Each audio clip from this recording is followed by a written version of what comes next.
Bueno, buenas tardes. Vamos a comenzar con esta conferencia de nuestro cuarto ciclo de retórica de la Sociedad Española de Retórica. Una cordial bienvenida, buenas tardes y gracias por estar aquí esta tarde acompañando a nuestro ponente de hoy, el profesor Alberto Quiroga Puertas. Es profesor titular de Filología Griega, muy pronto catedrático, en muy breve, de la Universidad de Granada. Es miembro fundador de la Sociedad de Retórica, está con nosotros desde el principio y ya ha estado en esos ciclos alguna otra vez. Entonces, bueno, pues es un viejo colega, conocido, amigo y un experto reconocido en la retórica griega de la antigüedad tardía. Él ha trabajado mucho sobre diversos oradores de la antigüedad tardía, los ha comentado, ha trabajado sobre la segunda sofística, sobre Libanio, tiene varias publicaciones, también libros sobre Juliano, el llamado apóstata, y es experto en la retórica política, en la retórica y la comunicación en el imperio de habla griega, de la antigüedad tardía. Y bueno, su tema de hoy es antiguo pero moderno, ¿no? Como ven, es también eterno, ¿no? Es la retórica del insulto, de la descalificación del adversario. Bueno, el profesor Quiroga ha trabajado también muy a menudo con la Asociación Internacional de Historia de la Retórica, la ISHR por sus siglas en inglés, si no recuerdo mal, y ha realizado numerosas instancias en el extranjero. Cada verano frecuenta Oxford, que es siempre una idea muy buena para los de clásicas, ¿no? Y bueno, pues tiene un montón de publicaciones que, bueno, pues voy a leer porque sería quitarle demasiado tiempo, pero bueno, simplemente algunas de las más recientes, ¿no? Aparte de un libro en síntesis sobre Juliano, un libro fantástico, de un compendio sobre la figura de este emperador y autor también de obra en griego, y un capítulo en la reciente guía de neoplatonismo de Comares, coordinada por José María Zamora, sobre Juliano. Ha escrito sobre los pares capadocios, sobre Basilio el Grande, por ejemplo, sobre el obispo tardoantiguo como orador, como orator Christianus, en fin, sobre el mundo antiguo y sus reflejos en el cine también. Bueno, y en la Universidad de Granada pues lleva mucho tiempo impartiendo asignaturas de filología griega, pero también colaborando con colegas de historia antigua que hacen estudios de recepción. Por ejemplo, ha trabajado sobre las utopías, distopías y temas contrafactuales en la literatura antigua y su recepción. En fin, es un personaje muy importante de la filología griega al que yo admiro muchísimo y al que sigo muy de cerca, porque además es muy activo en redes, lo cual está muy bien para nuestra disciplina, que siempre nos acusan de estar un poco mirando demasiado al pasado, ¿no? En su caso, Alberto, bueno, pues con su obra y con su trabajo, que es fantástico, demuestra la actualidad de la retórica antigua, ¿no? Y cómo hoy día los tuiteros, en fin, todos los que frecuentan las redes deberían estudiar más a los clásicos, ¿no? Sobre todo a esta retórica tarda antigua. Hoy veremos algunos ejemplos, ¿no? Entonces voy a presentar el título de su conferencia de esta tarde, para no robarle más tiempo, que es Calumnia que algo queda, discursos de odio, insultos y vituperio en el mundo grecorromano. Y bueno, pues nada más, simplemente quería expresar mi agradecimiento en nombre de la Junta Directiva de la SERRET, porque ha aceptado venir aquí a Madrid en este día caluroso de casi verano, y bueno, para impartir una conferencia que seguro que nos va a resultar muy estimulante a todos. Muchas gracias, Alberto. A ti. Bueno, pues muchísimas gracias a David por sus palabras, a la Sociedad Española de Retórica, por supuesto por la invitación, y especialmente a todos ustedes porque en un día tan glorioso, tan primaveral, estar aquí encerrado pues puede parecer contrafactual, en el sentido, ¿no?, de ir contra la natura casi. Así que le agradezco que en una época tan atareada de exámenes, TFG, TFM, pues hayan tenido la gentileza de venir aquí. Y hasta aquí van a ser las palabras bonitas, porque a partir de ahora todo va a ser insulto, vituperio, calumnia. Como bien decía David, el estudio de la calumnia, del insulto, del vituperio es algo muy actual. Tan actual, parece que no hemos coordinado, no es el caso, que en este estudio de hace 2 años, Rata de dos patas, ¿no?, evocando la canción de Paquita de los Barrios, análisis de insultos en el español de España en el siglo XXI, 13 lingüistas han mapeado, han hecho un rastreo de la frecuencia de insultos en nuestro país. Y es lamentable, en mi opinión, porque es todo muy homogéneo. Aquí, por ejemplo, en la región de Madrid, los 3 primeros insultos son gilipollas, imbécil, cabrón, cabrona, Andalucía, de donde yo vengo, básicamente lo mismo, ¿no?, alternando al final por otro. pero lo que muestra este mapa es que insultamos de una manera muy pobre, ¿no? Muy homogénea, especialmente cuando avanzamos en este estudio, como digo, muy reciente, 2024, y ya se nos muestra una gama mucho más amplia del insulto, ¿no? Castrón, merluzo, zoquete, claro, son tolete. Bueno, son insultos menos frecuentes, pero quizá por ser menos frecuentes tienen una vena más agresiva. El estudio, como digo, que realizan estos tres lingüistas es un estudio que se mueve entre lo lingüístico y lo sociológico, y es muy interesante por eso mismo, porque hace un rastreo por regiones, por comunidades autónomas y también por franjas de edad del tipo de insultos que utilizamos. Y que muchas veces, en el caso, como decía antes, de este mapa, atribuyen esa homogeneidad a una serie de aspectos culturales que, bueno, que todos conocemos hoy día, la homogeneidad de cierto tipo de cultura que hace que incluso a la hora de verbalizar pues, frustraciones o querer insultar, querer vituperar, querer insultar, nos recurramos a todos los tipos de insultos que tiene el castellano. De hecho, podemos insultar y al mismo tiempo hacer ciencia, porque este grupo de investigación nos ofrece, aparece arriba en la dirección de internet, tusinsultos.wordpress.com. Yo lo rellené hace un par de días. Podemos añadir nos pide el nombre, podemos usar el verdadero o no, edad, región y teclear los insultos más frecuentes, de modo que eso pasa a la base de datos y se entiende que dentro de 3-4 años se actualizará. Así que el insulto es algo muy cotidiano, todos lo usamos o lo usan contra nosotros en nuestro entorno más cercano, pero también, como sabemos, esta no se ve muy bien, pero también en entornos de política. Pude hojear hace un par de años este libro acerca de los insultos del actual presidente de Estados Unidos, Donald Trump. No se ve muy bien la imagen, ¿verdad? Básicamente es la portada de un libro que compila esos insultos, o esta página habilitada por el The New York Times, que recoge todos los insultos, cosas, lugares que Donald Trump ha venido, pues eso, vituperando, faltando al respeto, especialmente, hablamos antes de redes sociales, en Twitter. Lo han catalogado por orden alfabético, orden cronológico. Es un estudio muy sesudo de cuando Trump insultaba en Twitter. Bien, esto que puede parecer casi anecdótico, el insulto de lo cotidiano que es en la antigüedad, también se daba, por supuesto, pero la teorización de ese insulto tiene un andamiaje retórico, conceptual, literario e incluso filosófico muy importante, muy potente. Un estudio de la invectiva, como el que un grupo de investigación, un proyecto de investigación que tuve la oportunidad de dirigir hace unos años, el estudio de la invectiva es bastante complicado por distintos motivos. A nivel de terminología sucede como en castellano. Hay una serie de conceptos que sabemos, cuando los escuchamos, que son insultantes, vituperantes, pero que se solapan. Injuria, calumnia, obscenidad, crítica infundada, maldad, recriminación, reproche, vienen a reproducir, de cierta manera, los términos que hay en griego, en latín, invectio, vituperatio. Tenemos sustantivos, tenemos verbos. La dificultad de hacer un estudio taxonómico radica en que gran parte de estos términos, en griego, en latín, como digo, se solapan.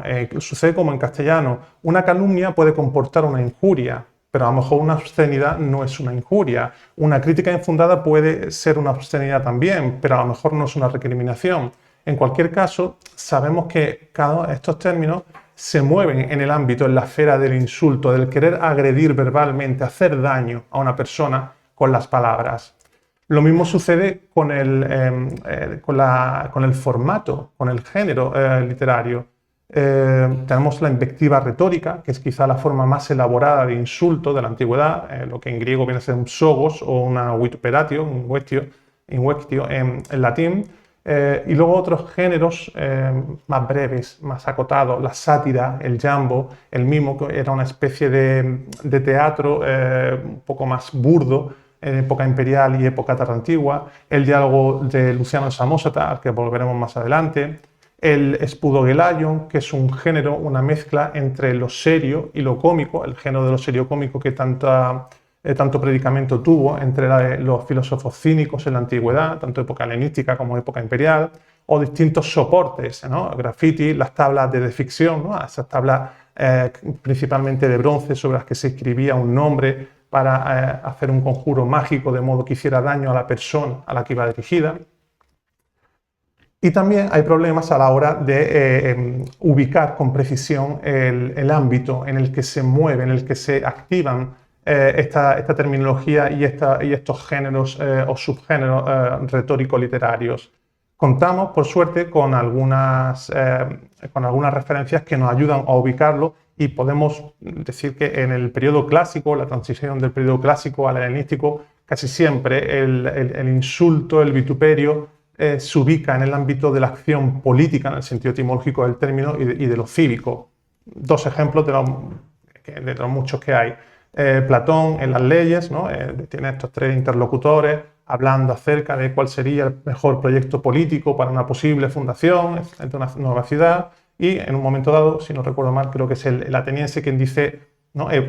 Casi lo enuncia como un deseo, que nadie insulte a nadie. El que disputa debe demostrar sus puntos de vista al otro con argumentos y comprender al que se le opone y a los presentes, ¿no? Es decir, en un proyecto político de fundar una nueva colonia, una nueva ciudad que se sustente en una politeia, en una constitución de leyes, digamos, casi utópica, se le presta atención a la cuestión del insulto, del vituperio. Por lo tanto, se puede inferir, se puede deducir que era una preocupación en el ambiente político, civil del momento.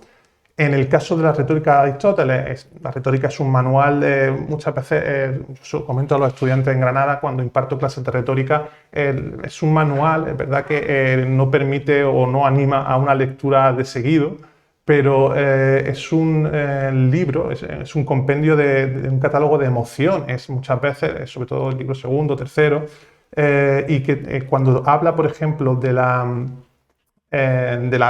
invectiva, lo que hace es desglosar los distintos tipos de emociones y también de insultos, una tipología de defectos éticos y morales que tienen que ver con el psogos, ¿no? De vergüenza, infamia, cobardía, injusticia. Así que sabemos que la invectiva en la época clásica, ya llegando a la época helenística, casi siempre se ubica en la parte, digamos, en el ambiente cívico y en el ambiente político. Ahora bien, esta carga conceptual debe dinamizarse. ¿Y cómo se hace? Con retórica, casi siempre, con efectos retóricos. El problema que tenemos cuando se aborda la política, la poética del insulto en la antigüedad, es que el psogos, o la invectiva, no tiene un desarrollo teórico muy amplio como otros subgéneros, como pueda ser la éxtasis, el encomio, etc. He puesto en pantalla dos autores que abarcan siglo IV, Aristóteles, hasta Teón. Hay problemas para datarlo, época imperial, siglo I, II, después de Cristo, como quieran, pero es un arco cronológico de unos 5 o 6 siglos. Incluso podría haber puesto a Astonio, que es otro autor del siglo V ya después de IV, V después de Cristo, de modo que en un arco de 8 o 9 siglos se podría apreciar que la perspectiva teórica acerca de la invectiva, cómo componer un discurso para herir a alguien, apenas varió y guardaba siempre una cláusula, ecton enantion. Es decir, solamente voy a leer la primera cita, porque luego el resto de autores de distintas épocas e incluso autores latinos siguen a Aristóteles. Con esto, dice Aristóteles, queda referido a partir de qué premisas se forman poco más o menos todos los elogios y censuras, así como a qué elementos conviene atender para elogiar y censurar y de cuáles se derivan los encomios y los reproches. Porque conociendo estas nociones, también sus contrarios se hacen evidentes, pues la censura procede de tales contrarios, ecton enantion. Es decir, que tanto Aristóteles como la retórica Alejandro, y luego ya en el ámbito latino, Cicerón, retórica Herenio, Quintiliano, etc., no elaboran cómo se debe componer o cómo se componía una invectiva, un discurso para herir verbalmente a alguien, sino que siempre recurrían a esa fórmula. Del mismo modo que se hace un encomio, un elogio, ecton enantion. Se da vuelta a todo y ya tenemos hecho el vituperio. Los mecanismos compositivos, como decía, son variados. He señalado 4 principalmente. que son los procedimientos retóricos, los recursos literarios más frecuentes cuando se analiza una invectiva, como veremos a continuación. La auxesis o la amplificación de los términos, ¿no? El exagerar al extremo el término, ¿no?, por el que se está insultando a alguien, o lo contrario, la tapeinosis, ¿no? Atenuar las virtudes de la persona que se está vituperando, e incluso usarlo de forma, esa atenuación, usarla de forma irónica. Muy importante, lo vemos muy frecuentemente, la síncresis, la comparación, ¿no? Cuando se insulta a alguien, en ocasiones se compara, un ejemplo más típico en el mundo antiguo, con animales, ¿no? Ese proceso de animalización que veremos más adelante, y muy vinculada a ese proceso de comparación será el paradigma, el ejemplo, ¿no? El ubicar esta persona este hombre es el peor político, el peor sofista o el peor obispo. Tener una figura señera que sea como la medida de ese defecto. Esos procedimientos y esos recursos dinamizan, a su vez, como si fuese un engranaje, una serie de polaridades conceptuales que, cuando leemos especialmente a Aristóteles, se mueven en eso, en polos opuestos, no hay grises. Casi siempre lo que mueven estos procedimientos, estos recursos retóricos, son conceptos extremos. Justicia o injusticia, valentía, cobardía, templanza, desenfreno. Es decir, la poética del vituperio, del insulto, siempre tiende a ir a un extremo, no tiende a ser un lugar de grises, como veremos que dice Luciano a continuación en un texto que he seleccionado. Esos conceptos, digamos, o esa parte más instrumental, más mecanicista de la invectiva, del insulto en la antigüedad, se ha intentado clasificar en cuanto a temas, a tópicos. Este libro muy finito, se lo recomiendo, de Thomas Conley, Hacia una retórica de insulto, de 2010, creo que incluso ya está gratis en internet, en PDF. Es un libro, como digo, muy finito, de muy fácil lectura, que abarca la poética, digamos, o la retórica, mejor dicho, del insulto desde el mundo antiguo, especialmente Roma hasta el siglo XXI en Estados Unidos. Lo que hace es categorizar los distintos temas que ocupan la invectiva, sobre todo de Cicerón, que se refleja, ¿no?, en Cicerón, en Demóstenes y en autores del mundo antiguo. Gran parte de los tópicos, de los temas, como decía anteriormente, sucede como con la nomenclatura. No son departamentos estancos, hay transferencias, hay solapamientos, de modo que podemos encontrar algunos de estos tópicos superpuestos, encadenados los unos con los otros.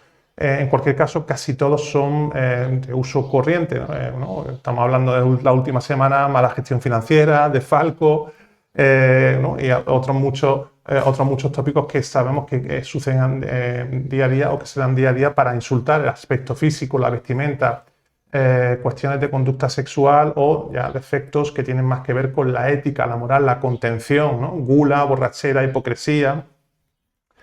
Especialmente curioso resulta esta obra, que hasta donde sé, intento buscarlo, cada 3 meses tengo una alarma puesta en la agenda para buscarlo en la Nefilologie o en algún buscador, para ver si alguien la ha traducido, porque creo que no está traducida en ninguna lengua moderna, y si estoy equivocado, por favor, me corrigen.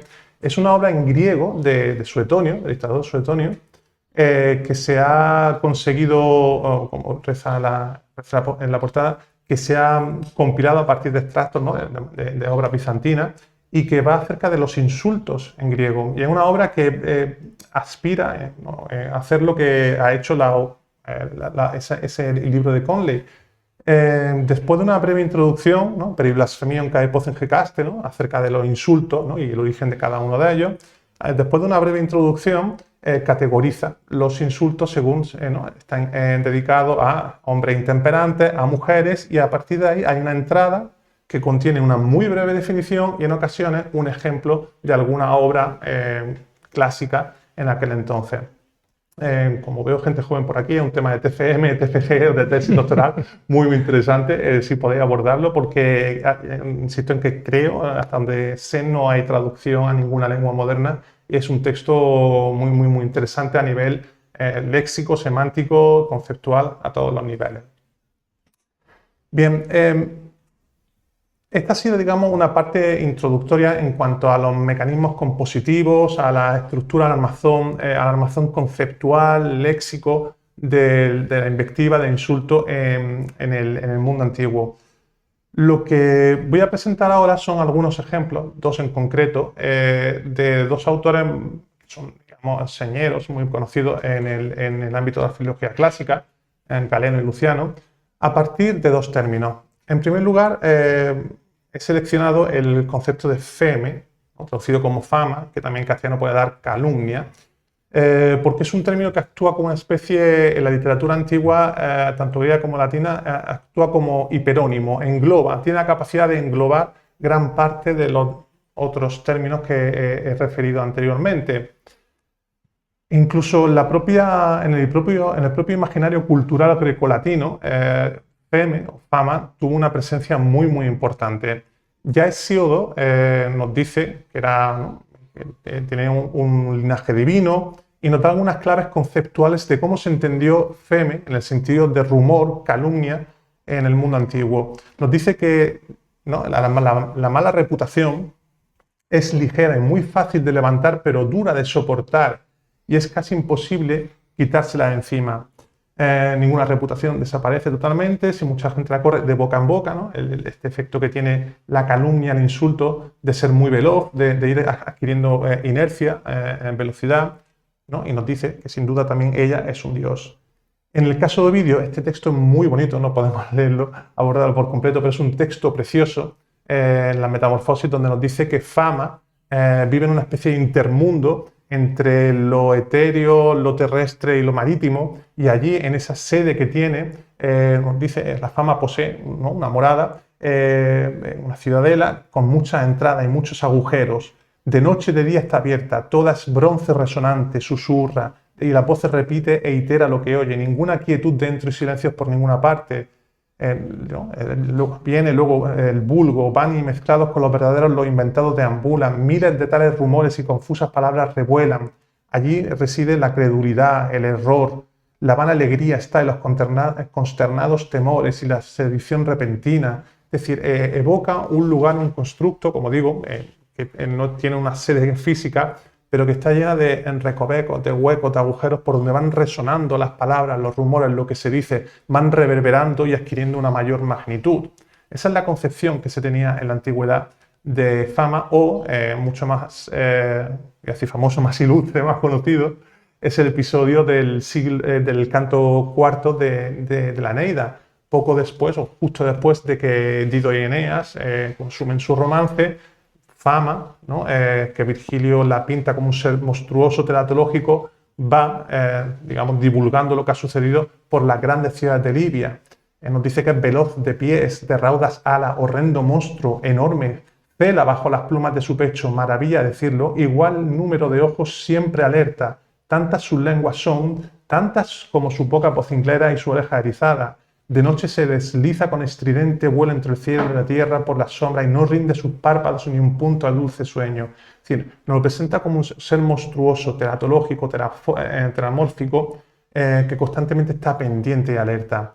Este era el concepto de fama, de feme, de rumor, entendido como forma de divulgación de una noticia que acaba deviniendo en algo negativo. Y como decía, quería poner un ejemplo de cómo actúa, o mejor, cómo se manipula este concepto de calumnia. Podemos pensar que la calumnia, en ocasiones, por supuesto, era un reproche, un insulto que un individuo recibía y que le hacía mal, pero en ocasiones, sobre todo autores ya con el bagaje cultural de Galeno, lo instrumentalizaban, usaban el concepto de feme para, al revés, no solamente para refutar esa calumnia que le lanzaban, sino para aprovechar esa inercia, esa fuerza y voltear esa calumnia en contra de sus calumniadores. Galeno es un autor, siglo II después de Cristo, un erudito, todos lo conocemos por ser médico especializado en cierto tipo de medicina, sobre todo traumas, pero también disecciones. En uno de su obra, lo vamos a ver a continuación, sobre 1000 libros, habla acerca de no se sabe hasta qué punto es una anécdota inventada, de cómo intentaron desprestigiarlo. Pero ahí se cree ver, o al menos yo he creído ver, un patrón narrativo que es muy frecuente en sus obras. Si por algo se caracteriza la obra de Galeno, se caracteriza por muchos rasgos, pero uno principal es que tiene una pátina autobiográfica muy importante. Es muy autobiográfica su obra, constantes referencias tanto a su vida como a sus logros y a sus éxitos. Pues bien, digamos que Galeno tiene un mecanismo, sobre todo al comienzo de algunas de sus obras, como digo, con un tinte más autobiográfico. En primer lugar, habla del éxito de algunas de sus investigaciones. A continuación, introduce una serie de calumnias y críticas que ha recibido a propósito de cierto descubrimiento médico, de cierta técnica, de cierto procedimiento que él ha implantado y que ha tenido éxito a la hora del diagnóstico o incluso cura de algunas enfermedades. Y esas críticas, esas calumnias le sirven de plataforma para refutar retórica y empíricamente aquello que él se supone que ha publicado de forma exitosa. Vamos a fijarnos en este triple proceso, como decía, con estos fragmentos, con estos pasajes del Sobre mis libros. Al comienzo de esta obra dice lo siguiente: los libros sobre la utilidad de las partes, que él mismo escribió, tuvieron una rápida difusión y eran consultados por casi todos los médicos que practicaban la medicina tradicional y por los filósofos de la escuela aristotélica, dado que también Aristóteles había escrito un tratado de estas características. Es decir, una primera parte en la que lo que nos viene a decir es que la obra que ha compuesto ha tenido éxito, ha sido consultada, está teniendo difusión, así que habla de una forma autoencomiástica de su obra. A continuación, calumnias y críticas. Ello, es decir, ese éxito, esa rápida difusión de la obra, hizo que por envidia algunos maledicentes, esos términos en griego los analizaremos a continuación porque son muy importantes, divulgasen por la ciudad el rumor difamante, femes, mojocerás, de que yo había escrito muchas cosas que no se apreciaban en absoluto en las disecciones, a fin de obtener la reputación de haber superado largamente a mis predecesores. Galeno no tiene necesidad de incluir esta crítica, entre otros motivos porque no sabemos hasta qué punto era cierta o no, pero como decía, le sirve de plataforma para, a continuación, refutar empírica y retóricamente esas críticas y así sumar, digamos, más alabanza a su obra. Yo me reía ante esas circunstancias y no les hacía caso a mis críticos, pero mis amigos se enfadaron y me rogaron que llevase a cabo una demostración pública en uno de los grandes auditorios para confirmar la verdad de las investigaciones anatómicas que había escrito.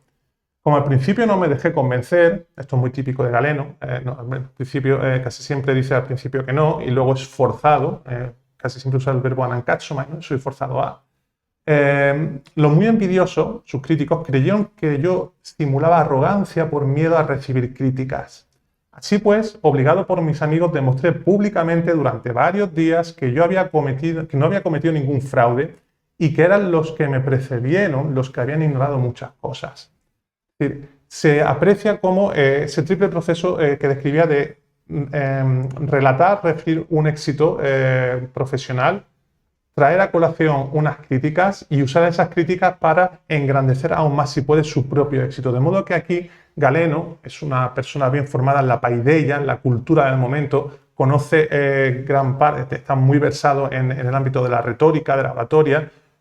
Lo que hace es capear muy bien ese efemé, esa calumnia, la utiliza a su favor. Antes hablaba David de los padres capadocios. En los padres capadocios, ¿no? Gregorio, Basilio, es muy frecuente encontrar también dos conceptos que se imbrican, que se retroalimentan de forma deliberada en la obra de estos autores cristianos: el rumor y el silencio. Uno invoca al otro. Muchas veces Basilio, Gregorio están aislados, han querido aislar, pero un rumor maledicente les hace saltar a la palestra y tienen que romper o convenientemente ese silencio. En el caso de Galeno, como decía, importa bastante el vocabulario. Esa feme, ese rumor, digamos, los responsables son unos críticos a los que califica, mejor dicho, a los que describe con dos términos: vascanía y efzonos. Vascanía es malicia, casi se puede decir que mala leche, ¿vale? Efzonos es un término también muy frecuente, significa envidia. Pero ambos términos, bascanía y efzonos, son muy frecuentes en el ámbito de la magia griega, de la religiosidad popular, en el ámbito de los papiros mágicos, de los objetos, de las tablas de ficción. De modo que aquí lo que está haciendo Galeno no es solamente descalificar o, digamos, en un primer lugar describe a sus críticos como envidiosos, como maledicentes, pero lo hace con unos términos que tienen una segunda capa de interpretación que invoca, digamos, una religiosidad popular, algo alejado de la tecne que él maneja. Él, sin embargo, se alinea con términos que desde ya la épica homérica tienen bastante raigambre en la cultura agonística tan frecuente en el mundo griego. El decoro, la vergüenza propia, ¿no? La vergüenza torera, se podría decir, hay dos. Timé, honra, cleos, la fama, esa fama de querer hacer bien algo para dejar un legado.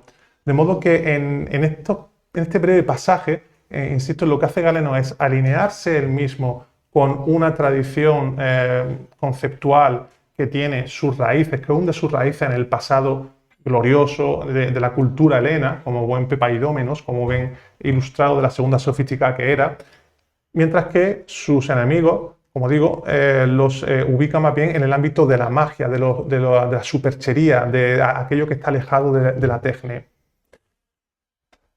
Frente a este uso interesado por parte de Galeno del concepto de feme, tenemos una obra que es, digamos, curiosamente aleccionadora, moralizante, por parte de Luciano de Samosata, un autor que casi siempre es irónico, es sarcástico y es muy difícil determinar hasta qué punto, pues eso, está diciendo algo con una intención real o está jugando a subvertir el sentido de lo que dice. Es uno de los... En una de las pocas obras que tenemos dedicadas íntegramente a la calumnia, perdón, en este caso el término a lo largo de la obra de Luciano alterna feme con diabolé. Luciano lo que hace es, en primer lugar, definir la calumnia. Nos dice en primer lugar que es una acusación sin fundamento, que escapa al conocimiento del calumniado, creída íntegramente sin discusión. Esto será importante. La calumnia no causaría tantos males de no producirse con cierta verosimilitud, ni triunfaría sobre la verdad, que es más fuerte que todo, de no cuidar previamente su atractivo, su verosimilitud y otros 1000 detalles frente al auditorio. Es decir, aquí Luciano nos advierte de que muchas veces la calumnia, el insulto, el vituperio, el rumor, las falsas noticias vienen disfrazadas de verdad. Tienen que tener un grado de verosimilitud, ¿no? El refrán que traemos en castellano, ¿no? La mejor mentira es aquella que está más cercana a la verdad. Es algo que ya, de lo que ya advierte aquí Luciano. Y sigue con esa parte de la verosimilitud, con ese argumento. La verosimilitud de la calumnia, sus autores no la conciben precipitadamente. En eso consiste toda su obra, pues temen añadir algún extremo, discorde o incluso impertinente. Por ejemplo, y aquí trae a colación, de forma indirecta por supuesto, esa fórmula ectonenantium de Aristóteles y de toda la tradición retórica, subvertir básicamente lo positivo para crear un insulto. Por ejemplo, los calumniadores suelen subvertir las cualidades propias del calumniado en el mal sentido y consiguen que sus acusaciones no resulten absurdas. Así, al médico lo acusan de envenenador, al rico de aspirante al trono y al cortesano de traidor. Vemos que aquí advierte Luciano de que los calumniadores operan siguiendo la premisa aristotélica de que toda calumnia, todo insulto, todo bulo tiene que tener cercanía a la verdad, pero que la fórmula básica de operar es ectonenantium, a partir de lo contrario. A continuación, describe el propio Luciano, hace una éfrasis, una descripción vívida de un cuadro que está viendo, que le ha enseñado. Y ese cuadro, bastantes siglos después, lo pintó Sandro Botticelli, que es esta, la calumnia de Apeles. En un momento dado, Luciano, como digo, nos dice que él ha visto un cuadro y lo describe.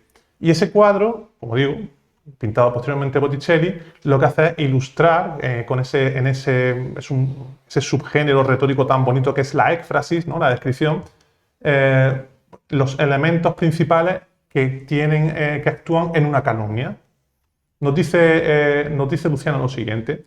A la derecha aparece sentado un hombre de orejas descomunales, casi como la temidas, extendiendo su mano a la calumnia, mientras ésta, aún a lo lejos, se le aproxima.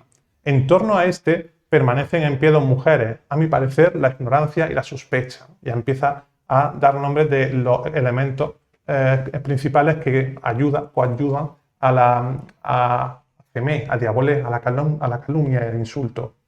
Ahora, la escena central. Por el otro lado, avanza la calumnia, mujer de extraordinaria belleza, aunque presa de ardor y excitación, transparentando ira y furor, con una antorcha encendida en la izquierda y arrastrando con la diestra de los cabellos un joven que alza sus manos al cielo e invoca a los dioses. La dirige un hombre pálido y feo, de mirada penetrante y aspecto análogo al de quienes consumen una grave enfermedad. Podría suponerse que es la envidia, Zonos, que hemos visto anteriormente. Le dan también escolta otras dos mujeres, que incitan, encubren y engalanan a la calumnia. Según me explico el guía de la pintura, una era la asechanza y la otra el engaño. Termina la descripción. Tras ella seguía una mujer que se llamaba, según creo, metanoia, el arrepentimiento.